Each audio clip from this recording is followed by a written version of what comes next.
Good evening and welcome to the launch of Vicky Masters' sequel to the Castilians, the Conversos. For the next half hour or so, I'm going to be chatting to Vicky about her research process and her writing process. And there will also be an opportunity for questions at the end. So if you have any questions, please pop them in the chat and we'll try and get to as many of them as possible. Also at the end, Vicky is going to be giving away 3 signed copies of the Conversos. So if you'd like to be in for one of those copies, please also pop details in the chat, either a Facebook link or an email, so that Vicky can get in touch with you afterwards to send the copy out to you. Now, Vicky, the Castilians was set in the Siege of St Andrews in 1546, and that was your home territory. But what took you to Antwerp? Yes, so in the Castilians, Thea, one of the main protagonists, takes up with a young pilgrim. And St Andrews had many pilgrims coming from all over Northern Europe, from as far away as Russia and France. And I kind of cast around when I was writing it, thinking about where's this pilgrim going to come from? And for some reason, I landed on Antwerp, which was very fortuitous, because this is Antwerp's golden age. It's a powerhouse, it's the richest city in Europe, it's full of merchants, the pepper trade is passing through there, copper and silver is coming from Germany, sugar from the New World, and it's a central point. It's taken over from Venice as the most powerful city in Europe and the big trading centre. And it's also got the first financial market. So where they're commodity trading in the Bourse. So English cloth merchants are there, Portuguese merchants are there. Do you want to put up the picture, Margaret? And we can just get some sense of the scale. So these are Spanish merchants arriving in Antwerp. There'll be as many as 200 ships in the harbour. And Thea arrives there from St Andrews, which is a sizable city in Scotland. Probably around 3,000 people, certainly when all the pilgrims are there, into Antwerp, which had a population of 80,000. And people coming and going all the time. And it's all about money making. And you see the size of the houses, the buildings that she's surrounded by. And I can just imagine she would feel in complete overwhelm at what she'd arrived in. Thank you. So, yes. At that point, perhaps I could ask you to do a little reading, just to introduce us to the book. So this is Thea, who's just arrived in Antwerp. Thea stands before her new parents with her new husband by her side. The family are sat at the board, the many dishes piled with food steaming in front of them. Maynard's father gazes on her with a puzzled frown. Then he inclines his head, rises and bows, but the look of puzzlement doesn't leave his face. Maynard turns to Thea. My father you've met, of course, but may I introduce my mother? He gestures towards an older woman with a gentle face who's gazing at him in confusion. Thea curtsies, and the mother rises and curtsies back, gesturing for Thea and Maynard to sit down.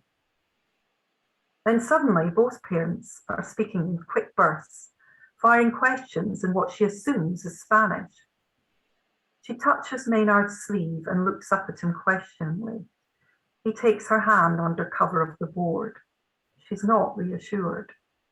She watches, eyes moving from one speaker to the next. She looks to Maynard, who shifts in his seat as though he's on hot coals. Then Maynard speaks, and his father's head jerks back. His mother gasps and replies, her soft voice growing shrill.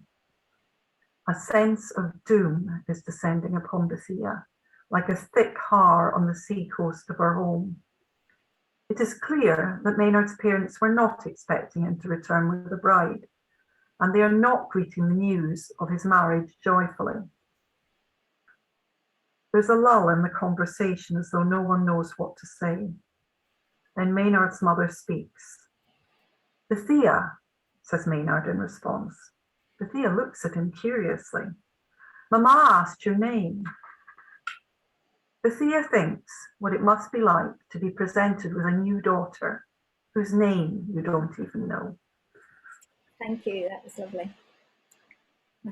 There are two stories intermingled in this book. The Theas, who you've already mentioned, and Will, her brother. How did you choose what to include of Will's story? So Will, at the end of the Castilians, is being taken as a galley slave, and that's what happened to the lower classes who took over the castle and held the castle. The rich lairds were actually interred in quite comfortable castles in France, but people like Will and John Knox ended up as galley slaves, which is something to be avoided, I think, at all costs. It's a very hard life. The story was that you could smell a galley a mile downwind of it. It absolutely stank because the men are, they're not being given anything to wash with beyond the seawater that splashes over the sides. So galleys are set quite low in the water, and they row in shifts because it's such hard work. So they have to stand up to push the oar forward, absolutely backbreaking. They're chained where they are. They don't get a great deal of food, and it's not a comfortable life even for the officers who sat in seats actually on the quarterdeck. There's not beds for them. It's all about speed of movement and maneuverability. So Will ends up in the galley for the next 19 months, and we follow his story, which is well written about thanks to John Knox, who was also there. The title of the Castilians was given to you by history, because that was what the folk who were in the castle being besieged at St Andrews had called themselves.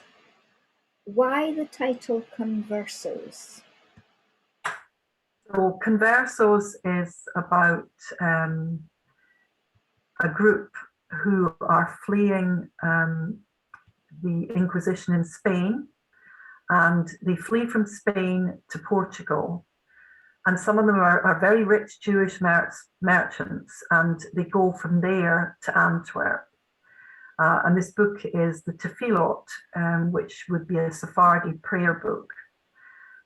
So these people have been forcibly converted from Judaism to Christianity, hence the title, the Conversos.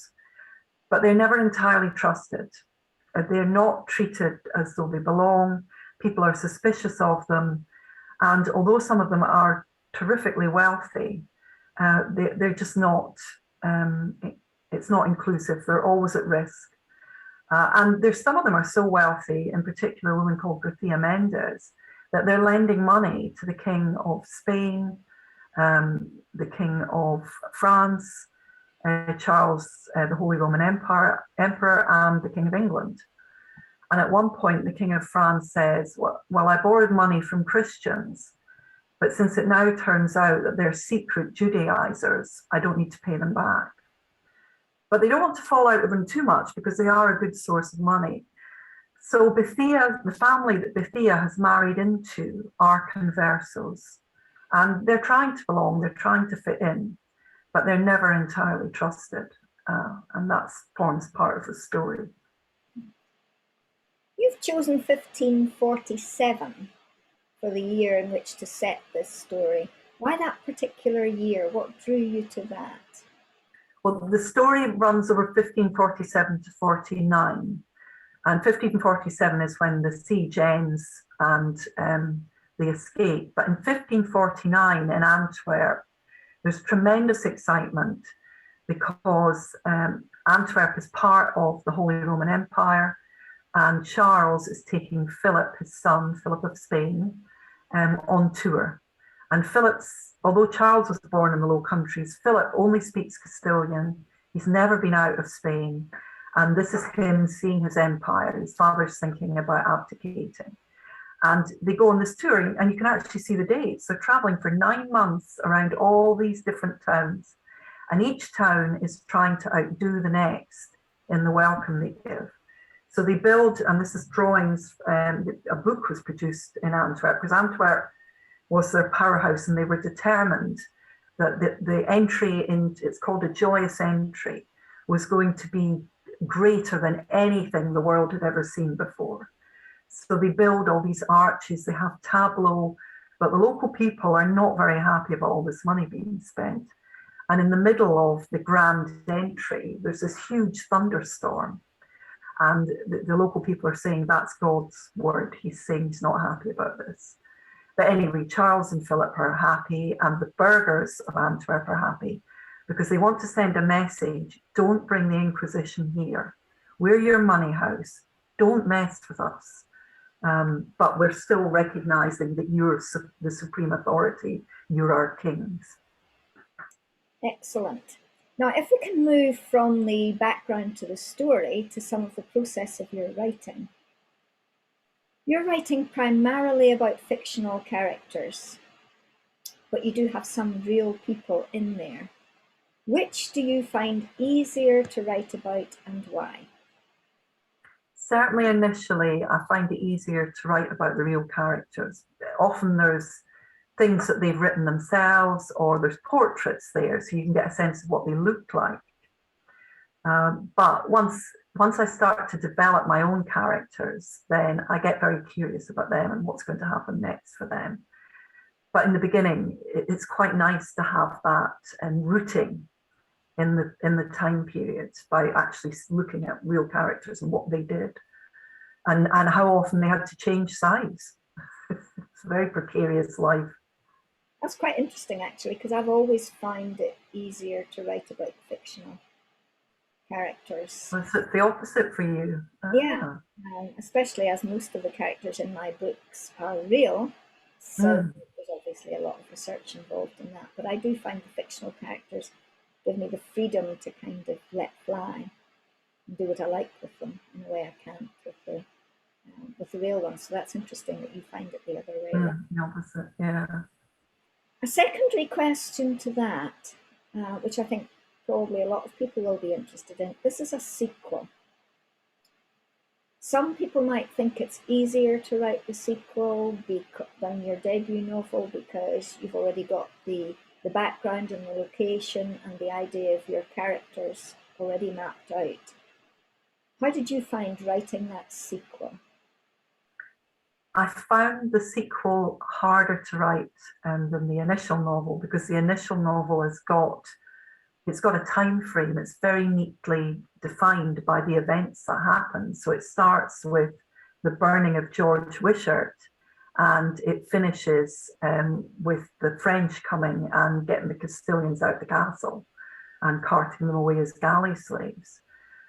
So I knew in the second book that somewhere I wanted the joyous entry of Charles and Philip into Antwerp, but the rest of it, I really had to create the story from the research I did.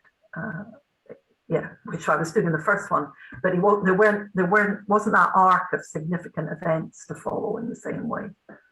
So I found it a bit tougher. Right, that made it tougher for you. And just before we move on to some of the issues about the actual publishing process, is there something next? Is there a book number 3? Yes, when I finished the Conversos, I need to find out what's going to happen next for Thea and Maynard and Will and indeed Kathleen, the sister. So I'm working on the next book now, and we're tramping across Europe. As we speak, we're moving across Europe, going south this time. Right, I look forward to that. Now, moving on to the process of publication. You have self-published both of these books. What would you say to someone starting out they should spend their budget on? Because obviously people always have a limited budget. What are the priorities, would you say? Yeah. I chose to self-publish them both because, well, the first one was already out there, and I could kind of see how to market it, and it really takes a long time to get an agent, etc. So for me, the key things were that it should look as absolutely professional as possible, and to do that, you need to spend money on editing for a start. And I discovered there's all different kinds of editing. So these books have had a developmental edit, courtesy of you, Margaret, very good developmental editor, quite tough at times. And they've also had a copy edit, which is more the line by line before you're finally putting it out. And then the other things for me that really need to be right is the formatting.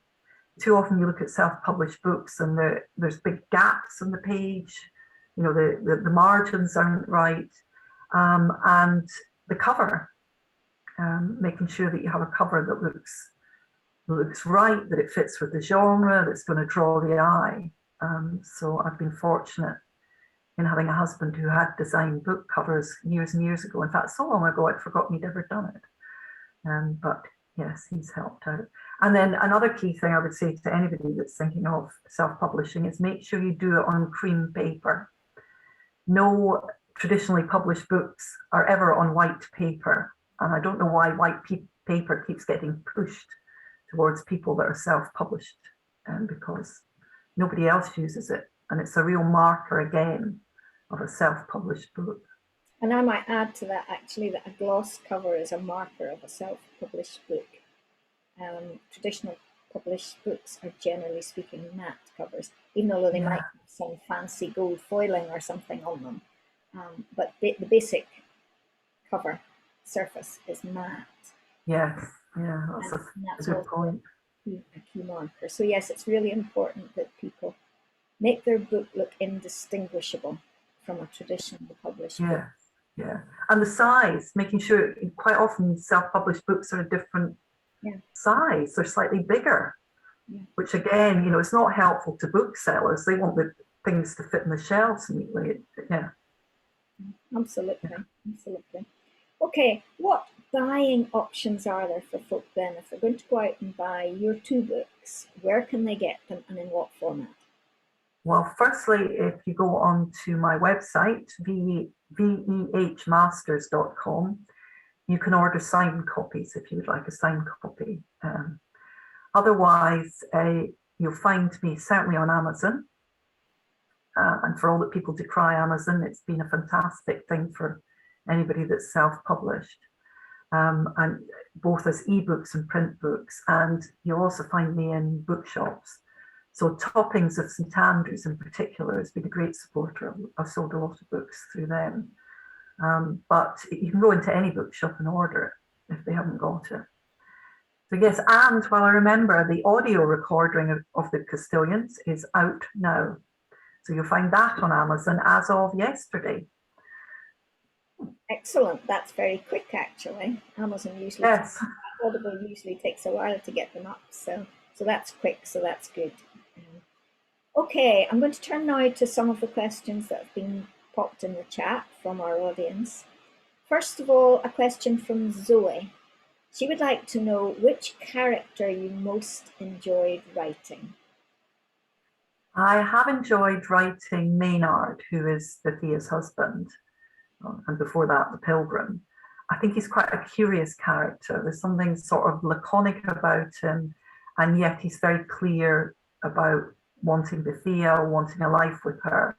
And he's also caught in a situation where he's been brought up as a Christian, but he's not believed truly to be a Christian, but he's trying to hold that path. We'll see what happens in the next book. And then another one that I've really enjoyed writing is Griselle. And Griselle is Thea's servant, and I have a lot of fun with her. She has a lot of fun. She's not very servile for a servant, that's for sure. Always makes it interesting. Kate asks, did you go to Antwerp to aid with your research? Well, I would have loved to have gone to Antwerp in this last year, but it just really wasn't possible. I have been to Antwerp a couple of years ago, so I had a sense of what the city was like. And also, I was in touch with the National Library in Brussels, checking out a few things with them, and they were really helpful, actually. So no, I didn't get to Antwerp while I was writing this book. Have been before. Bit disappointed not to get, but I am writing 500 years ago, so in some ways it's probably better not to get too steered by present day Antwerp, but it would have been good to go again. Hannah is also asking a question about your research. She's asking, was it difficult to do research during lockdown, and how did you overcome any difficulties you might have had? I find the internet incredibly helpful, actually, and it's amazing what you can unpack on it. And quite a lot of old books have been loaded up on it. So I found lots of information on the internet.